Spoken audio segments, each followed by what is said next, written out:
ხო, ერთი ზედაყენია, ორი მანდა. მოგესალმებით მონადირეებო, მოკლედ დღეს ვართ ტესტზე გამოსულები. მე და ალექსა. მიესალმე ხალხსა. და გვექნება შეპირებული შეხვედრა. Fabarmi L4S Initial Hunter, ესე ქვია. ძალიან საინტერესო ტოპია, ამის განხილვა გავაკეთეთ და ალბათ უკვე ნახავთ კიდევაც. ორივე არის 71 სანტიმეტრიანი ლულით და ვნახოთ რა სხვაობა ამ ორ ტოპს შორის ფასი, ხარისხის კატეგორია და ასე შემდეგ. ვაზნებს გავისვრით. ზუბერის 5 ნომერი 34 გრამი, რაც ამის წინ დავტესტეთ და თითქმის ყველა ვაზნაზე კარგი შედეგი დადო, თორე ნაკლები არც ერთი არ ყოფილა. შესაბამისად სატესტო თავიღეთ ისევ ეს ვაზნა და ვნახოთ რა იქნება.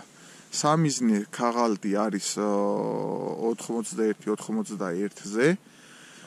ხო, 60 მეტრა იქნება ჩვენი სატესტო, ოღონდ თავიდან პირველ ორ მისროლას გავაკეთებთ კლასიკურად 35 მეტრიდან, რომ ვნახოთ რა შვება ამ 35 მეტრზეც და შემდეგ გავალთ 60 მეტრაზე და იქ შევადარებთ რეალურად ამ ტოპების მოცემულობას, თუ როგორ ინარჩუნებენ იმ ბალისტიკას, შემდეგ რასაც გვანახებენ პირველ ეტაპზე 35 მეტრზე, აი იმას როგორ შეინარჩუნებ 60 მეტრზე.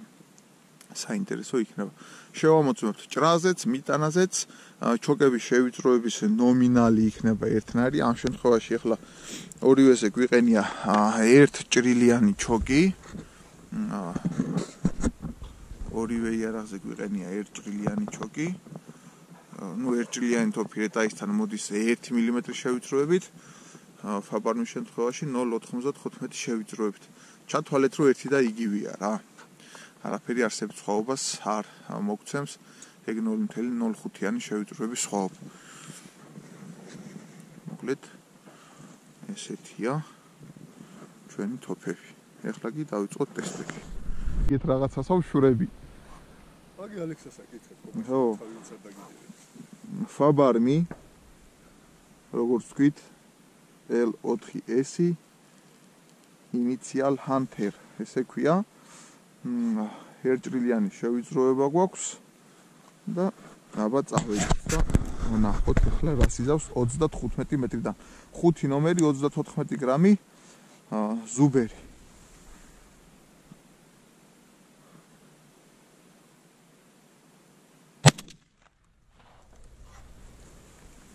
შეიტანა ჩვეულებრივ. აქედანაც სწორად არის, აქედანაც სწორად, მაგას არა აქვს დიდი მნიშვნელობა. რა ეგრე პირდაპირ, მე პირდაპირ უდგევარ მე მგონი.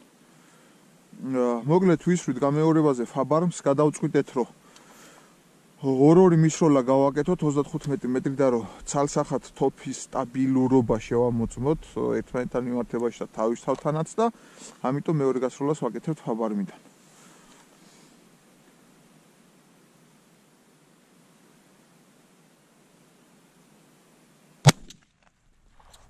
რატო იგეთი უყუცემა? მოკლედ დავიწყებთ შეფასება.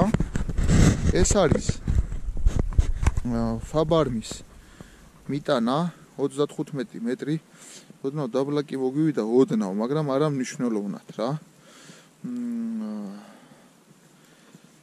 ესეთნაირად მიიტანა, ასე რომ ვთქვათ.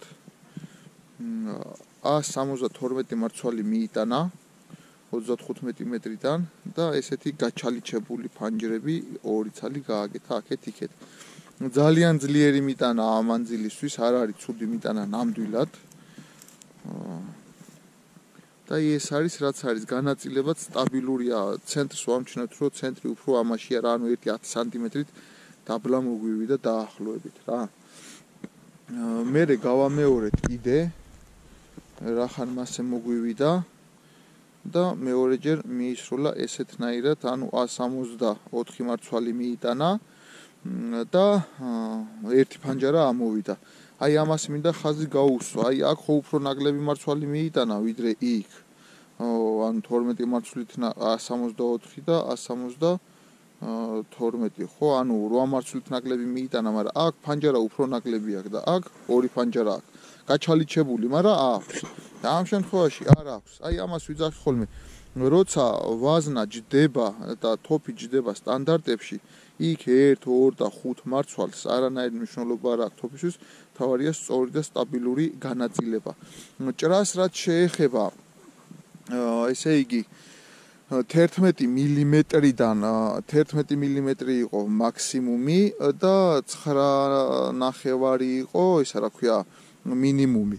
9.5 ვნახეთ ერთი ცალი რა, დაბალი ინდიკატორი, უფრო დადიოდა 11 მმ-სა და 10.5 მმ. 10.5-სა და 11 შორის დადიოდა ძირითადი შეღწევადობა, რაც ხაზს უსვავს, რომ ძალიან მაქსიმალურად თანაბარი ენერგიის მატარებელი არის ფაბარმის მარცვლები, ფაბარმის თოფიდან ასრული მარცვლები, რაც განხილვაშიც აღნიშნე, წინა ტესტებშიც აღნიშნე და ეხლაც აღნიშნავ.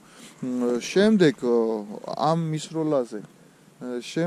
მისროლაზე მარცვლები განასხვავა, ჭრაც ცოტა სხვანაირი ვნახეთ და როგორი სხვანაირი უყურეთ 15 მმ-იანს მივაგენით ერთს და მინიმუმი 7.5-საც მივაგენით. ოღონ ეს არ არის მთავარი მოცემულობა. ერთი მარცვალი ვნახეთ 15 მმ-ზე შეღწეული და ერთი მარცვალი 7.5-ზე.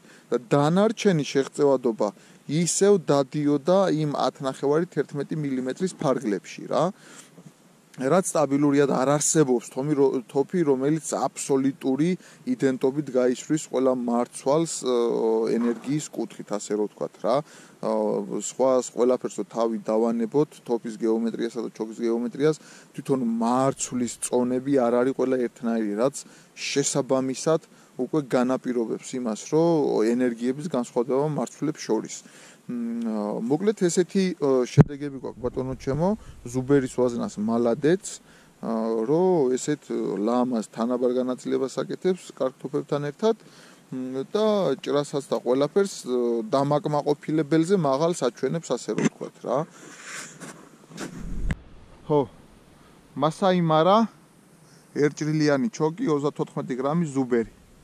71-იანი ლულა, ორივე თოფი არის 71 სანტიმეტრი ლულით.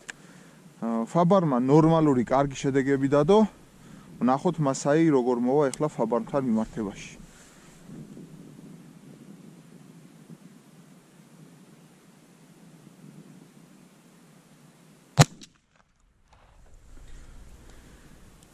გეფიცები თუ უფრო კომფორტული უყუცემა არ ქონდეს.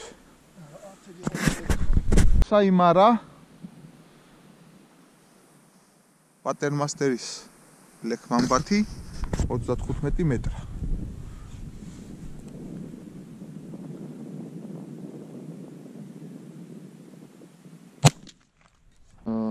ხო ბატონო ჩემო, ეს არის რეტაი მასაიმარას მისროლა, თავისი ერთჭრილიანი ჩოკით, 5 ნომერი ზუბერის ვაზნა, როგორც დასაწყისში აღნიშნეთ. მოკლედ შემოხაზვებს აღარ ვაკეთებთ, იქიდან გამომდინარე, რომ 91-ზე ქაღალდია და აღარ ვწვალობთ ნიშის გამოსაყოფად. აი ესეთნაირად უბრწყინვალესად ძლიერი ცენტრით ესეც დაბლა გვაქვს მისროლა ხედავთ. ოდნავ იმ 10 სანტიმეტრიანი სხვაობით როგორც ფაბარმი და აი ესეთი ძლიერი ცენტრით და თანაბარი ძლიერი განაწილებით რეტაის რაც ახასიათებს.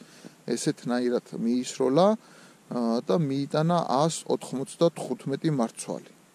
და გაანაწილა ისეთნაირად, რომ ფანჯარა ვერ ამოუღეხლა, კი მე უხერხულება ამისი თქმა, რომ ჩემ თოფის მისროლას ამ შემთხვევაში ფანჯარა არ აქვს, მაგრამ ესია ფაქტია, რომ არ აქვს, ვერც გაუჩალიჩეთ ის ფანჯარა, ისეთნაირად არის მიტანილი და განაწილებული. ჭრა დააფიქსირა 12 მმ-იანი შეღწევადობა და 9 და 2 მმ იყო მინიმალური, მაქსიმალური იყო 12 მმ-იანი და აი ამ დიაპაზონში დადიოდა რა. ის იყო მაქსიმუმი, ეს იყო მინიმუმი და შუა, ასე რომ ვთქვათ, შუალედური ჯამი გამოდის იგივე რაც ფაბარმის შემთხვევაში. აბსოლუტურად რა, საშუალოდ გამოდის 11 მმ შეღწევადობა. ანუ ჭრის კუთხით არის ერთი და იგივე ორივე თოფი რა. ერთმანეთს არ აუპირატესებენ, შეიძლება ითქვას. შემდეგ გამეორებაზე რა ხან, ერთ მისროლაში ესეთნაირად ისროლა, ბევრი აღარ ვამეორე. იმიტომ რომ მეტი აღარაფერი აღარ შეიძლებოდა კიდე მოეკლო ცოტათი, მაგრამ ფაქტია რომ მნიშვნელოვნად კარგად ისროლა ამ შემთხვევაში მასაიმარამ.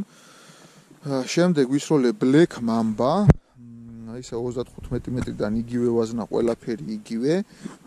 ნუ Mamba-ს შემთხვევაში შეგვიძლია ვთქვათ, რომ 71 სანტიმეტრის ლულის ნაცვლად იყო უკვე 75 სანტიმეტრი ლულა, ის 4 სანტიმეტრი წინ დამაგრძელებელი რაც არის აგრძელებს და აი ესეთი უბრწყინვალესი განაწილება ზოგადად პატერნმასტერს რაც ახასიათებს, აი რეტაის ძლიერი ჯგუფი და თანაბარი განაწილება და პატერნმასტერის თანაბარი განაწილება გამოკვეთილი ცენტრის გარეშე, რაც არის ზოგადად პატერნმასტერის ხელწერა, გეგონება რომ დაიარეს და პასტით დასვესო ეს ყველაფერი. და ერთადერთი შეგვიძლია რომ აი ამ ადგილას გაუჩალიჩოთ ფაბარმის ნაირად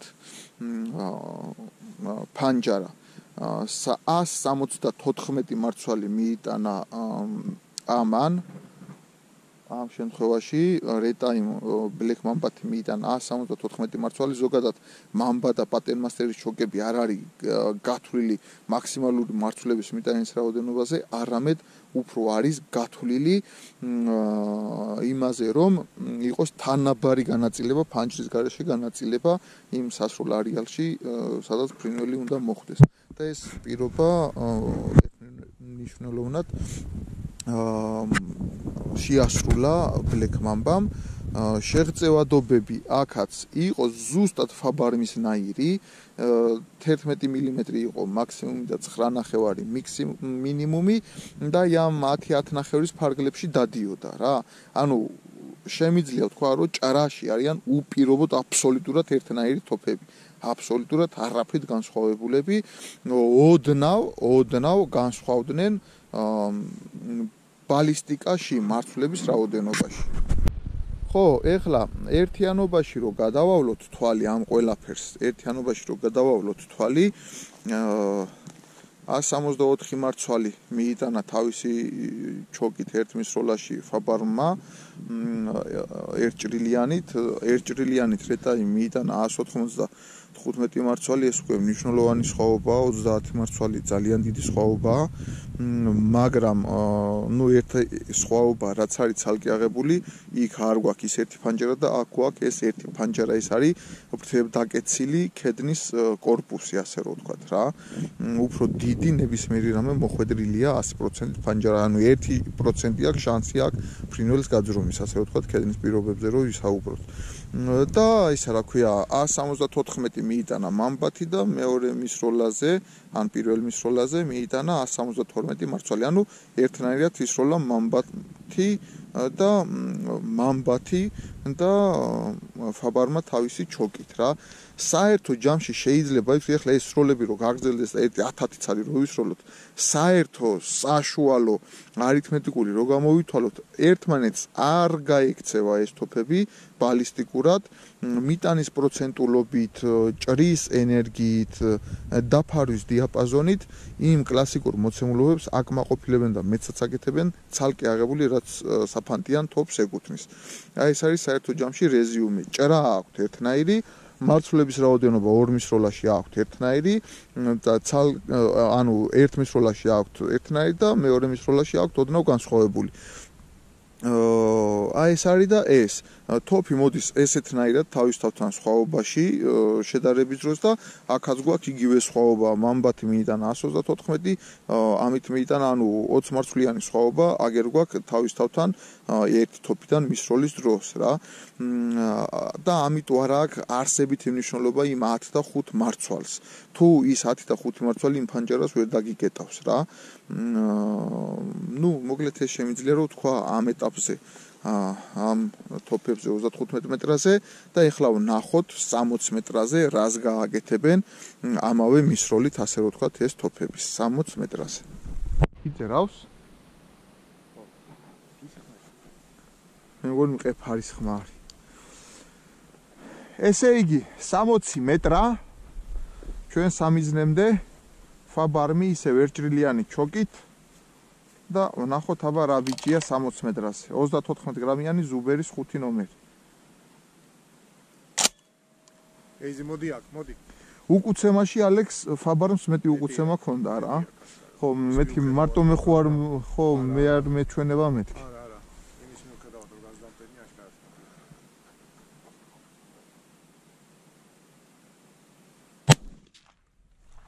აბა ვნახოთ. მოკლედ ეს არის 60 მეტრა ფაბარმის ერთჭრილიანით მისროლა, აი უიდეალურესი წრე გააკეთა, რასაც ქვია, აი ამ წრეს დააკვირდით. უიდეალურესი, არანაირი ფანჯრის ჩანასახიც არ არის. ერთადერთი აი გარე კუთხეში, სადაც აბსოლუტურად აღარანაირი საფანტი აღარ არის მონახვედრი და მეორე აქეთ, რაც არ ითვლება, ასე რომ ვთქვათ. აი 75 წრე რო ვილაპარაკოთ, ფანჯრის გარეშია აბსოლუტურად რა. რაც ერთმნიშვნელოვნად ძალიან მაგარი მისროლაა. 76 მარცვალი მიიტანა 91-92-ზე ქაღალდზე და ესეთნაირად უბრწყინვალესად გაანაწილა და ჩახატა 5 ნომერი 34 გრამი ზუბერი რა. ჭრაკი ორ მარცვლიანი შეინარჩუნა, რაც სავსებით დამაკმაყოფილებელი და დამანგრეველია. იხვისთვის, ქედნისთვის ამ მანძილამდე თუ მოგიწევს სროლა რა. ძალიან მაგარი მისროლა, აი ულამაზესია რა, ვერაფერს ვერ ვიტყვი. მნიშვნელოვნად გამოხატა ფაბარმა თავისი სახე რა, თავისი ხარისხიც და ყველაფერი. ხო, კი ბატონო. რეტაი მასაი მარა, ბლეკ მამბათი 60 მეტრა. ნახავთ ახლა მამბა რას იზავს და რეტაიდან თავისი ერთჭრილიანითაც ვისვრი. ძალიან მაგარი შედეგი დადო ფაბარმა, აი აღფრთოვანებული ვარ პირდაპირ 60 მეტრისთვის, აი იდეალური იყო, რასაც ქვია რა. აბა წავედით.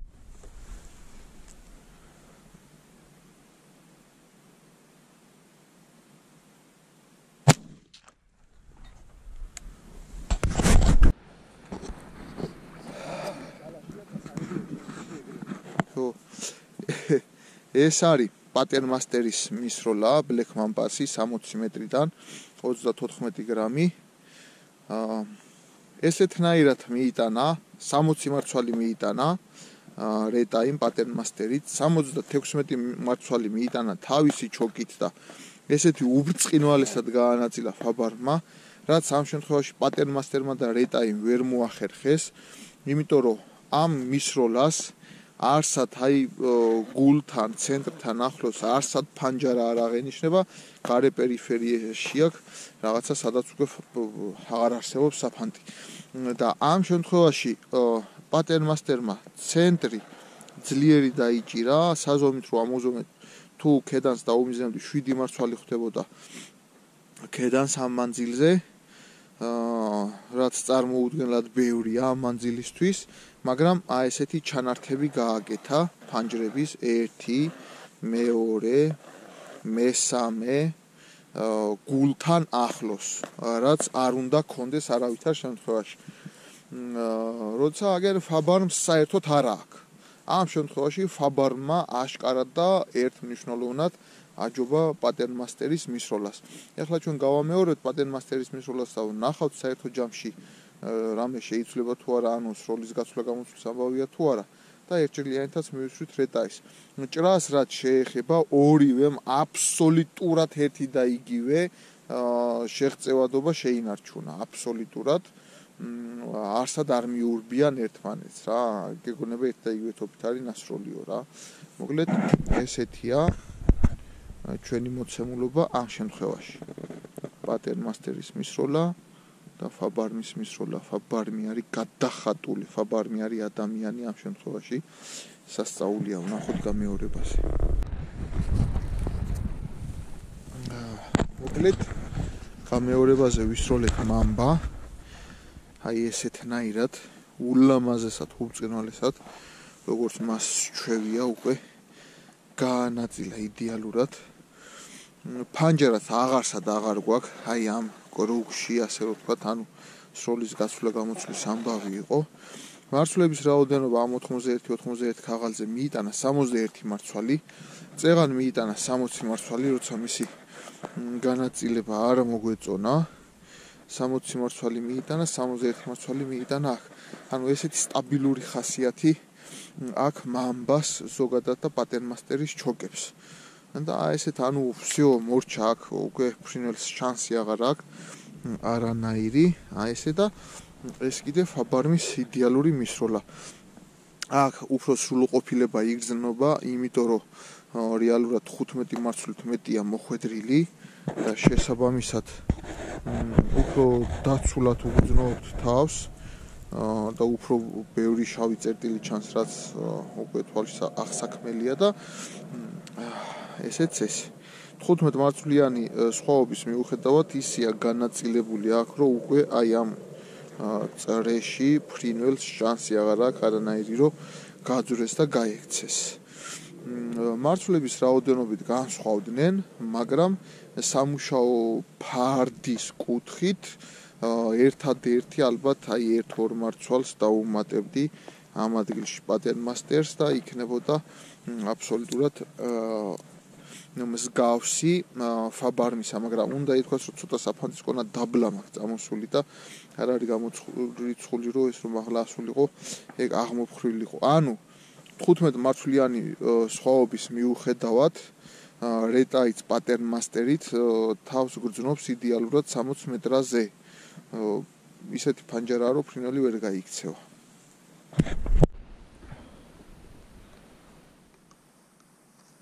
ფაბარმი გამეორებაზე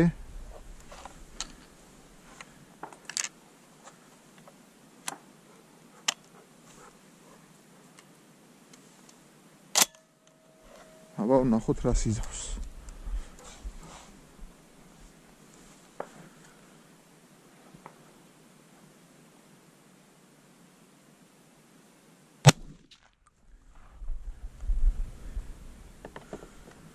ხმებს შორის სხვაობა დაამუღამე მაგარი მოკლედ ფაბარმით მივისროლეთ გამეორებაზე 60 მეტრა ისევ ერთჭრილიანი ჩოკით ანუ 2 პატერმასტერიდან გავაკეთეთ 2 ფაბარმიდან გავაკეთეთ და წეღან ხო სასწაული მისროლა ქონდა ფაბარმს არც აქ არ არის ცუდად მაგრამ პატერმასტერის მოცემულობაზე ჩამოვიდა 61 მარცვალი მიიტანა ფაბარმაც ამ შემთხვევაში ცენტრი კარგად დაიჭირა არაფერი ის არ აქვს ოღონ აი ფანჯრები როგორც წეღან პატერმასტერის პირველ მისროლას ქონდა გულთან ახლოს აქაც გაჩნდა ასე რომ ვთქვათ რაც ნიშნავს რომ ანუ ორივე ერთნაირად მსროლელი თოფია ასე რომ ვთქვათ რა მარცვლების რაოდენობაც იგივე დადუაგერ მაგრამ ნუ 2 მისროლის ჯამი თუ ვიანგარიშოთ ფაბარმი მაინც უპირატესია იმიტომ რომ წეღან სასწაული მისროლა ქონდა რა და პატერმასტერს ქონდა ერთნაირი და უფრო სტაბილური მისროლები მარცვლის რაოდენობის კუთხით ეხლა მივისვრით რეტა იმასაიმარას ერთჭრილიან ჩოქს და იქაც გამოვავლენთ ამ სახესხვაობას და გვეცოდინება საერთო ჯამში თოფი, ფასი, ხარისხი, რამეს გვაძლევს თუ არა მანძილზე. ალბათ უმეტეს მონადირეს მაინც მანძილი აინტერესებს ასე რომ ვთქვათ. არ ვიტყუები არაფერს ალექს აგერა და მეთანხმება კაცი ხმას არიღებს მასი არა ბიჭო ერჯერ არ ვთქვია მე მგონი თქვენს გესმით ეს ყველაფერი და დუბილი თანხმობის ნიშანია კიდე ო აი დუბინკის ეშინია აი სპეციალურად ამაკ წამოღებული მასაი მარა თავისი ერთჭრილიანი ჩოკით 60 მეტრა აბა ვნახოთ რა ბიჭია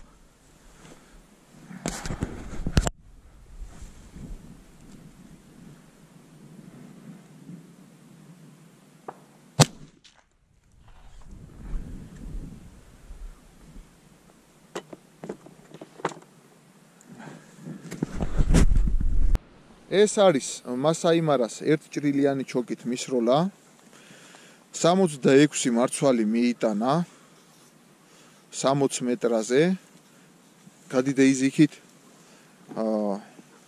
არანაკლები გაშლა განაწილება ფაბარმისგან და არანაკლები გაშლა განაწილება პატერმასტერისგან ერთადერთი ფანჯარა გულთან ახლოს ერთადერთი შეიძლება რომ აი აქ ამოვუღოთ სადაც ფრინველი გაძვრებოდა დანარჩენია 76 სანტიმეტრიანი წრე რომ შემოვხაზოთ არსად არანაირი შანსია რა აქვს საერთოდ ფრინველს გაძრომისა და ცენტრი ნახეთ როგორი ძლიერი ცენტრი აქვს ალექს ერთი ის მიადეის მრგვალი ისა ცენტრში რო ყოფილიყო რამდენი მოხვდებოდა ეგ მაინტერესებს და ერთი მერე ფაბარმზეც დავითვალოთ ეგა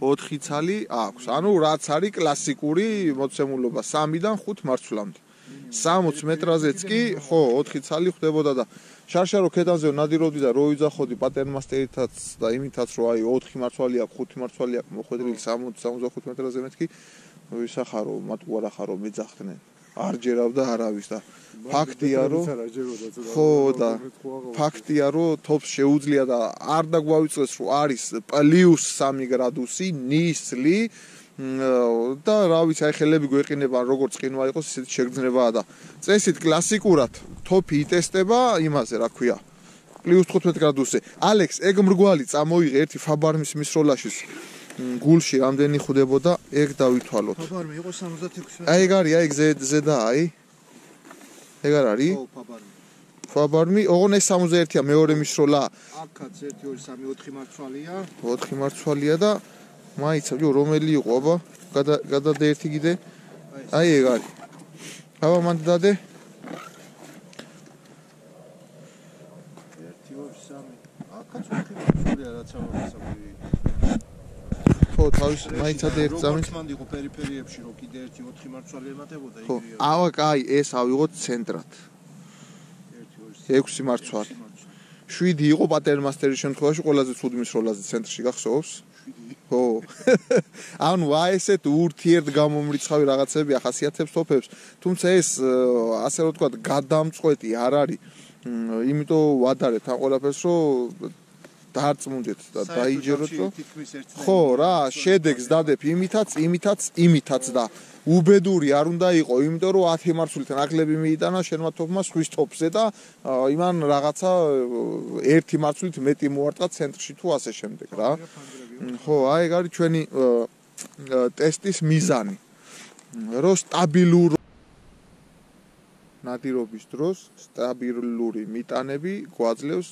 უფრო ნაყოფიერ შედეგებს ამისი თქმა გვინდოდა ბატონოჩო მე მგონი დღეს ამით მოვჭით ტესტებს რა ვიცი კაი ძალი მივისროლეთ რა ხო და ეხლა ყველა რო დავალაგოთ და იმას აქვს აზრი არა აქვს იმიტომ ყველაფერი ნანახი გაქვთ ეს არის 35 მეტრაზე მისროლები რეტაი პატერმასტერი და მე ფაბარმი თავისი ჩოკით და რაც არ უნდა გასაკვირი იყოს ცალსახად და ერთმნიშვნელოვნად 35 მეტრაზე ხო ცოტა მიიტანა ფაბარმა რეტაისთან მიმართებაში მაგრამ 60 მეტრაზე ამ ცოტა მარცვლებიანმა თოფმა უფრო მაღალი თამასა დაიჭირა შეიძლება ითქვას რა აი ესეც ძალიან მნიშვნელოვანია და როცა მე ფაბარმის ჩოკების წყობა აღუნიშნე და გამომარტე თუ როგორი წყობის ჩოკები ქონდა ზუსტად ეგ ყველაფერი მიუთითებს ამ ხარისხზე და ამ ინდიკატორზე რომ